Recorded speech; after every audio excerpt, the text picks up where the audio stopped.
নায়িকার একেবারে 100-এ 100 উপযুক্ত একটি সুন্দরী মেয়ে, রাতে 12টার সময় ক্লাবে যাও কেন?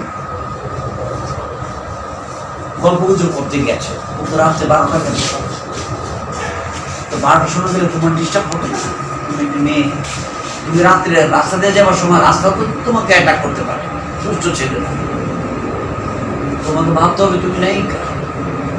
চট করে চলে যাও রাতে 12টার সময় গিয়ে সেখানে মদ খাও, নাচানাচি করে, তো তোমার বেলা এটা তো স্বাভাবিক, এটা ঘটাবে, তুমি ঘটাও না, কিন্তু তোমার উপর এটা হয়ে গেছে।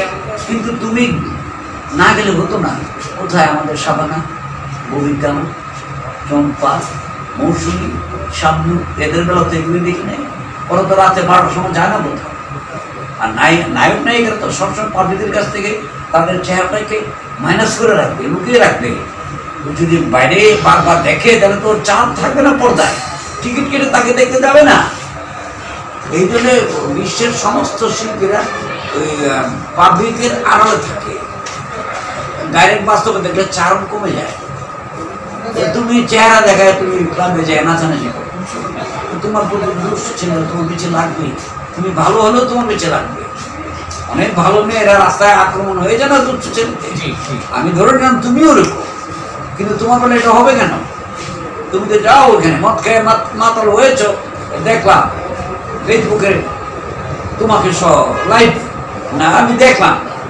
এটা যদি সত্যি হয়ে থাকে তাহলে তো তুমি এটা প্রাপ্য। আমাদের এই ইন্ডাস্ট্রিতে বর্তমানে যারা নায়িকা ছিল তাদের মধ্যে সবচেয়ে সম্ভাবনাময় ছিল সে। আমি মনে করি সবচেয়ে সুন্দরী ফিগার একটা নায়িকা ছিল। আমিও তো ওকে বলছি যে আমি তোমাকে ছবি করবো, এবং ওকে ছবি করার আমার অনেক ইচ্ছা, যে ওর মতো একটা মেয়ে কিনে একটা ছবি বানায়, রোমান্টিক ছবি ভালো হবে, বানাতাম। কিন্তু এখন আর করবো না, ওর ইমেজ চলে গেছে। এগুলি হয়ে তার সেই ইমেজটা এখন আর নাই পাবলিকের কাছে।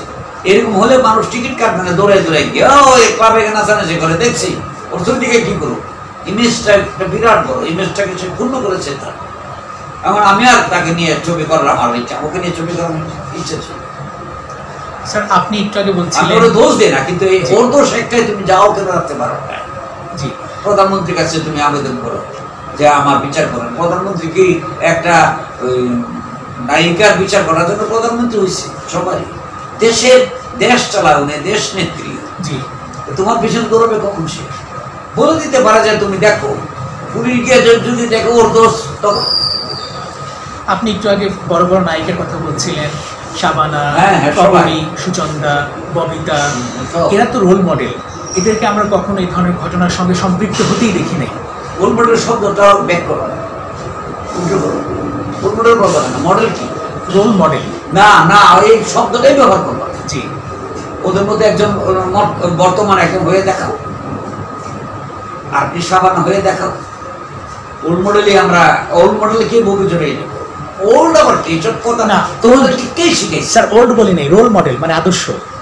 রোল মডেল, সরি, অবশ্যই আদর্শ। জি, কবিতা আদর্শ, শাবানা আদর্শ, কবরী ম্যাডাম আদর্শ, রাজ্জাক ভাই, আলমগীর সাহেব, নায়ক ফারুক, আরেকটি তো হতে পারে না। জি, এখন তো আইসে একটা ছবি করার পরে নিজে মনে করো আমি বিরাট কিছু হয়ে গেছি। ওই যে দুই একটা ছবি নায়িকা হয়ে এখন তুমি ক্লাবে গিয়ে নাচানাচি করো, এখন তোমাকে অবদস্থ হতো না। ওরা তো যায়নি, তখন তো ক্লাব ছিল, জি, ছিল না? জি, ওই ওরা তো যায়নি, ওরা নিজেকে কন্ট্রোল করেছে। ওর মনে নিজেকে কন্ট্রোল করতে পারে না। তুমি রাতে 12টার সময় মেয়ে হয়ে তুমি ক্লাবে যাবা কেন? তোমার পিছিয়ে তুমি একটা সুন্দরী মেয়ে, তোমার পিছিয়ে ছেলেরা লাগবেই। স্যার 8 জুন রাতে ঘটনা, তার আগের দিন 7 জুন গুলশানে একটা ক্লাবে তিনি গেলেন এবং সেখানেও ভাঙচুর করলেন। ও চরিত্র অনুযায়ী কাজ করেছে, মদ খাওয়ানো অবস্থা যেটা শুনলাম, ভাঙচুর করেছে। মদ তো থাকাকে যদি একটু অ্যাবনর্মাল না হয় মানুষের তো ভাঙচুর করে। এখন আপনাদের মতো যারা প্রতিষ্ঠিত, যারা শিল্পী গড়ার কারিগর, তারা তো আসলে ওর দিকে মুখ ফিরিয়ে নিচ্ছেন। যেমন আপনি বলছেন করবো না, প্রযোজক বললেও আপনি করবেন না। না না করবো না, না না প্রযোজক বলে আমাকে নাম করবো, সরি অন্য ডাইরেক্টর আমি করবো না। ওর ইমেজ চলে গেছে আমি মনে করি। আবার যদি নতুন করে ইমেজ করতে পারে তখন দেখা যাবে। ইমেজ একটা বিরাট বড় জিনিস, ইমেজ গড়তে লাগে 1000 শত বছর। জি। মানে অনেক বছর লাগে ইনভেস্ট করতে, ভাঙতে লাগে 2 মিনিট। স্যার এখন তো তাহলে পুরো ইন্ডাস্ট্রির উপরই দায় চাপাচ্ছে অনেকে যে আসলে সে তো না, ইন্ডাস্ট্রি আমাদের ইন্ডাস্ট্রি কোনো না, ইন্ডাস্ট্রি লোকজন তার সাথে গিয়ে সেখানে মদ খেয়েছে নি। কে আসছিল? নাসির সাহেব এটা কোন ইন্ডাস্ট্রির লোক? উনি কি আমাদের ইন্ডাস্ট্রি? বা ওর সাথে যারা চলাফেরা করে বা মিশছে তারা তো আমাদের ফিল্মের না। ফিল্মের লোকজন বিজেকে কন্ট্রোল করে চলে, সেই ফিল্মের এখনো হতে পারে নাই পরিমাণে, যে জন্য এরকম হয়ে গেছে। মৌসুম হতে পারে নাই, সামনে হতে পারে নাই, কফি হতে পারে নাই, সাবানা ববিতা তো আদর্শ রোল মডেল, যেটা তুমি বললাম। জি কিছুই হতে পারবে, শুধু চেহারাটা ফিকারটা ছিল হতে পারত, হতে পারত সে। স্যার পরিমণিকে নিয়ে শুরু থেকে বিতর্ক, অল্প বয়সের ক্যারিয়ার, অনেক টাকা পয়সা, অনেক ধন দৌলত, অনেক মোহ, অনেক আকর্ষণ। আপনি কি মনে করেন যে সঠিক শিক্ষা বা আদর্শর অভাব রয়েছে? না না, কোনো সাজেশন পায় নাই কোথাও থেকে, কেউ কেউ তাকে বুঝাতে পারে না, বা বুঝাবার কেউ ছিল না, যে জন্য এরকম হয়েছে। ওকে বুঝাবার কেউ ছিল না, ডেফিনেটলি ওর সাথে যারা ছিল বুঝাবার কেউ ছিল না হয়তো।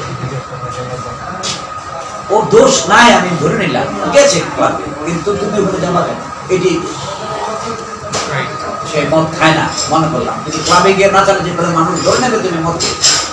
তুমি যদি একটা নাচানাচি থেকে পড়ে যাও, তখন মানুষ বলবে যে মদ খেয়ে পড়ে গেছে, কারণ ওটা ক্লাব। জি আমি তো কোনো ক্লাবেরই বিশ্বাসী না।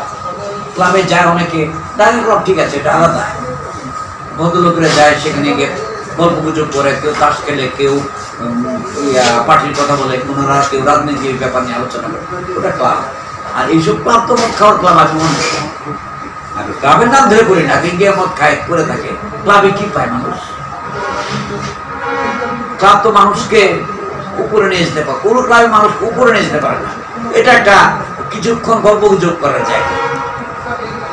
এখন ক্লাব বলতে আমার দেশে মানুষ ওখানে মদ খাওয়া হয়। স্বাভাবিক যারা জানে না তারা ভাবে যে ক্লাবে গেলে মদ খায়, ভাবে যারা যায় তারা মদ খায়, মেয়েদের সাথে মানে ঠাট্টা মস্করা কথাবার্তা কয়, আনন্দ ফুর্তি, মানে ওই আনন্দ না, মানে ওরা একসাথে বন্ধুত্ব সুলভ আলোচনা করে, একটা ছেলে একটা মেয়ের সাথে কথা বলে ভালো লাগবে, আর একটা মেয়ে একটা ছেলের সাথে মেয়ের সাথে কথা বলে ভালো লাগবে, কথাবার্তা গল্প গুজব করে। কিন্তু মানুষ, বাইরের মানুষ মনে করতো অন্য। জি ক্লাবের তো আর ওই জিনিস ওইসব হয় না, ওগুলো তো বাইরে হয়, হোটেলে যায়, রেস্তোরাঁ যায়, সেখানে মানুষ এটা মনে করে। সাধারণ যারা ক্লাবে যায় না তারা মনে করে ক্লাবে গেলে বুঝে। স্যার পরিমণির এই ঘটনায় চলচ্চিত্র ইন্ডাস্ট্রির ভাবমূর্তি না না, আমাদের কোনো ভাবমূর্তি যাবে কেন? ওই কি আমাদের চলচ্চিত্রতে কিছুই না, মাত্র কয়েকটা ছবি করেছে, সে আমাদের চলচ্চিত্র কিছু হয়ে দাঁড়াতে পারে না, তার আগে এরকম হয়ে গেছে। আমাদের চলচ্চিত্রের ভাবমূর্তি নষ্ট হবে কেন? সেই চলচ্চিত্র কি 2-1টা ছবি নায়িকা, এই তো আজকে মৌসুমীর বেলা এরকম হতো, আলোচনা হতো, আজকে সামনের বেলা হতো, আমরা ধরতাম। ওইটা মাত্র আসছে, এসেই এগুলো শুরু করেছে, এরকম হয়ে যাচ্ছে। সে এরকম না, কিন্তু ওখানে যাবে কেন? ক্যারিয়ার মধ্যে চিন্তা ভাবনা করে নেয়, ডেফিনেটলি সেটার কথা চিন্তা করলে ওপেন সেজে বুঝে যেত না। নায়ক নায়িকা তো বললামই, মানুষের কাছ থেকে একটু দূরে থাকে, চেহারাটা যেন না দেখে, তাহলে পর্দার ভ্যালু কমে যাবে। এমনকি তার মাস্কও দেখা যায়নি। স্যার আমি একটু জানতে চাই, আমার বোনকে আমি আর চলচ্চিত্রে পাঠাবো না, মানে সাধারণ মানুষের মধ্যে এই ধরনের একটা প্রতিক্রিয়া হয়েছে, আমার মেয়েকে আর চলচ্চিত্রে পাঠাবো না, আমার বোনকে আর চলচ্চিত্রে পাঠাবো না, কারণ ওখানে গেলেই এই আজে বাজে ঘটনাগুলো ঘটছে। স্যার আপনার প্রতিক্রিয়া?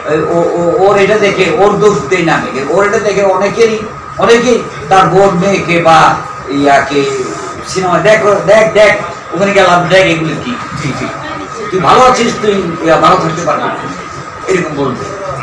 আমাদের চলচ্চিত্রের ভিতরে কিছু যা হয় বাইরে, এই যে পরিমণি ঘটনা আমাদের বিস্তৃত হয়েছে, চলাকালীন হয়েছে না, তাহলে আমাদের উপরে, আমাদের ঘরে পড়বে কেন? পড়ে, কিন্তু আমাদের ঘরে পড়বে কেন? পরিমণি যা ঘটনা ঘটেছে ওটা তো সিনেমার বাইরে, শুটিং চলাকালীন না। স্যার শেষ প্রশ্ন, আদর্শ নায়ক এবং নায়িকার কি কি গুণ থাকা উচিত? সিনসিয়ার হতে, কর্মে, খালি নায়কটাই না, প্রতিটা মানুষের কর্মে যদি উন্নত করতে চায় তাহলে সিনসিয়ার হতে। এই জিনিসটা না হলে কোথাও কিছু হতে পারে না। বিশেষ করে চলচ্চিত্রের সময় জ্ঞান খুব ভালোভাবে থাকতে হবে। কারণ কি, আমার একদিন শুটিং, সকাল 7টা থেকে যদি 12টায় আসে, একদিনের শুটিংয়ের খরচ আছে 80 থেকে 90,000 টাকা একদিন। এখন যদি একদিনের কাজটা, এখন যদি কেউ কোনো নায়িকা সময়টা 7টার জায়গায় 12টায় আসে, তাহলে একদিনের শুটিংটা 2 দিন লেগে যাবে, তাহলে তো 1,80,000 টাকা লেগে গেল। 90,000 টাকা থেকে 1,80,000 টাকা লেগে গেল। এরকম যদি পুরো ছুটিটা করে তাহলে কস্ট ডাবল হয়ে যাবে, সে টাকা উঠবে না। সিনসিয়ার হতে হবে, সময় জ্ঞান শিডিউল দিয়ে বোঝাতে হবে। যেমন সাবানাকে আমরা কেন নিয়ে দৌড়ে দেবে, কোনোদিন সময় নষ্ট করে মাসুদ পারভেজ আমাদের ইন্ডাস্ট্রিতে ওনার সোহেল না কি, ওনার মতো সময় জ্ঞান আর কারণে সবার আছে, কিন্তু উনি একটা না। যদি বলে 7টায়, 6টার সময় সে মেকআপ দিয়ে 7টার সময় 6টার জন্য রেডি। নায়ক নায়িকারা একটু ইমোশনাল হয়, আমরা একটু ইয়ে থাকে, ওরা একটু দেরি করে আসলে আমরা এটাকে মেনে নিই। ওরা একটু মানে অনেকে একটু কম বয়স, একটু নিজে একটু চলাফেরা, একটু দৌড়াদৌড়ি, একটু দেরি করে আসলাম, আমরা তাদেরকে বুঝে ওদের রাখি। ওরা ছাড়া তো ছবি হবে না। জি, তাহলে আবার নতুন একজন আনতে হবে। নতুনটা আইলে কি হবে, নায়ক নায়িকা কি হবে, ওদের খাতায় গেল নামটা, আমাদের খাতা তো নায়ক নায়িকা ছাড়া তো ছবি হবে, পরিচালক ছাড়া যাবে ছবি হবে না, ক্যামেরাম্যান ছাড়া হবে না, সবই প্রতিটা ক্ষেত্রেই একজনকে ছাড়া আরেকজনের হবে। এই জায়গাটাই থ্যাংক ইউ স্যার।